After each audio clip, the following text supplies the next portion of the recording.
Welcome back to my channel for reviewing vintage Kenner Star Wars toys, and today I have the AT-AT or AT-AT here from 1980 maybe.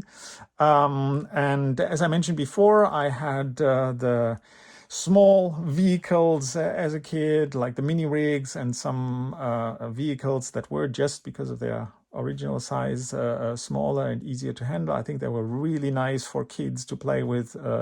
It was a kid size toy, really. Then we have these medium-sized vehicles like the X-Wing, the Snowspeeder, and maybe the Boba Fett Slave One, where I think for me as a kid, I remember this was already a big toy, actually. And then we have a few of the really big toys, even for today's standards, I think, like the Sandcrawler or the Millennium Falcon, which for me as a kid was really difficult to move around, and I mostly used as play sets. And same with this one here. Mainly, I didn't move it too much around, like moving the legs, because of the sound. I was a bit scared in the beginning if I break anything there, or if it was supposed to be that sound. Yeah, even when I found out it is supposed to sound like that, I found it as a kid difficult to make the moving of this vehicle same like in the movie. So I rather took the whole thing and moved it from one place to the other. What is very interesting with this one, and I think this is, by the way, the most iconic of all the Star Wars toys, I think, for me. This is the must-have. If you had this toy in my childhood, you were the king of the hood, and even more than the Millennium Falcon or the Sandcrawler was not that well known, actually. So this one here was the first one that was really cool to have, a must-have, and I think many people had it also. That's why nowadays, when you still want to find the vintage AT-AT, I think it's still not that expensive if you want to find it in decent or okayish condition, compared to many of the other toys. Yeah, but a vintage toy that is, for me, that you can get nowadays even for a cheap price doesn't mean that it's not a good item. It means that it was popular in that time, and that means it was popular because it was cool. And this one is a cool item. One thing I want to mention here is, yeah, as I said, the moving of the legs was really noisy. That's why I did not do it often. The back or the main body of the item looks a bit like the Sandcrawler type. I think they modified a bit the mold of the Sandcrawler, but what they improved really is here, these hinges for the hatch. This is really cool, because here you can open a million times and it will not break. On the Sandcrawler, I said that in the other video that I did about the Sandcrawler, you have to be careful. Actually, it doesn't matter if you're careful or not. Over the time, it will break off, and this one here will not. Yeah, so this is really cool. Then we come to the inside here. I mentioned that before also. Whenever there is something that could be lost from the vintage toys, I'm sure I lost it. Yeah, so here you see there's my commander inside. He was always behind, because in front I like to have two AT-AT drivers. Then you have inside. Oh yeah, first of all, I found it so cool that you can park your interceptor here. That was really cool. And I had another. I love this Stormtrooper, which is a AT-AT driver, but this was also one of the most popular ones, I think, during that time. It's so cool, even though it's just a few minutes on the screen.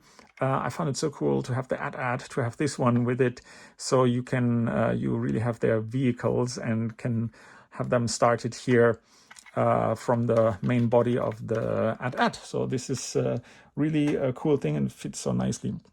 The battery hatch I lost. I don't know how I could lose it, actually. There were no batteries inside anymore, but I'm sure it worked last time I used it 20 or 30 years ago.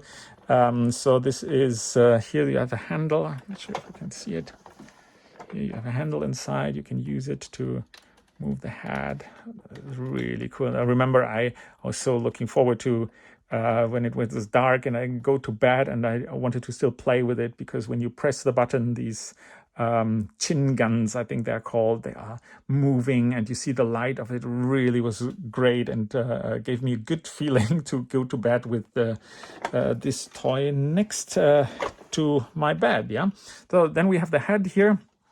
I know it's all a bit bent, the hedge here, and my two AT-AT drivers inside. It's still the original, still in the same position as 35 years ago or something. Maybe already 40, yeah, already 40 years ago. Was really cool to imagine this. They're inside here and looking through through this window. I lost, unfortunately, this red sticker that was there. Hopefully I can still find it somewhere. My chin guns are also a bit broken below how you fix it there. It's not all parts are open there, are still there. This one still works. Yeah, you can move these cheek guns then maybe, or side guns around, also a bit bent. Yeah, not so much of coloring, I would say. There's a bit of, I don't know, like some dark spots on it. Yeah, it's maybe just dirt. I don't know. I don't clean it, especially. I got it like this from the attic, and now it's in the cupboard somewhere. So I want to keep it like this. Yeah, this is the original condition of my AT-AT. It's oh, and one more thing that I also liked to play with this is when you close it. Actually, you can have here Luke Skywalker with his equipment that was specially released. You have to buy it separately. That was a bit sad. But you saw it, if I remember correctly, on the package of the AT-AT already, that Luke was climbing up there. So this is so cool to have him hanging there, and imagine to climb up and then destroy the AT-AT with his lightsaber or a bomb or whatever. Yeah.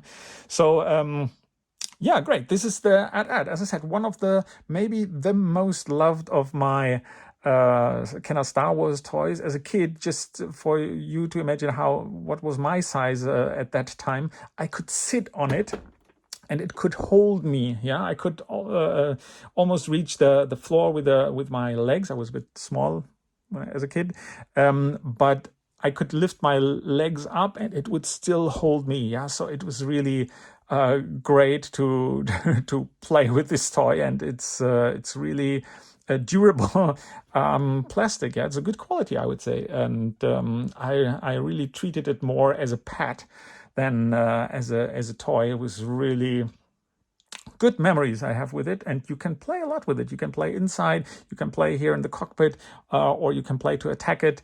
Unfortunately, the snowspeeder is a bit too big to fit under the legs here through, but you can play flying around, and you have the interceptor to defend it.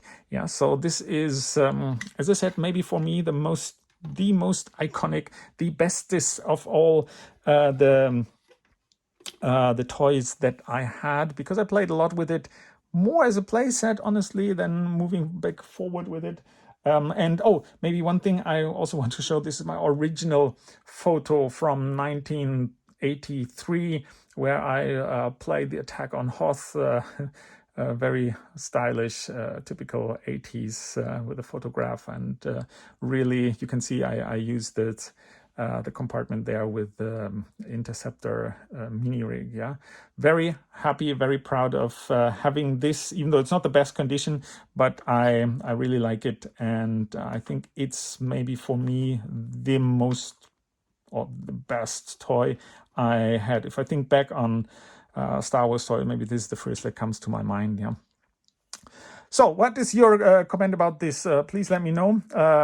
What do you think about it? Did you have it as a kid? What are your memories with this? And please don't forget to like my video. Thank you.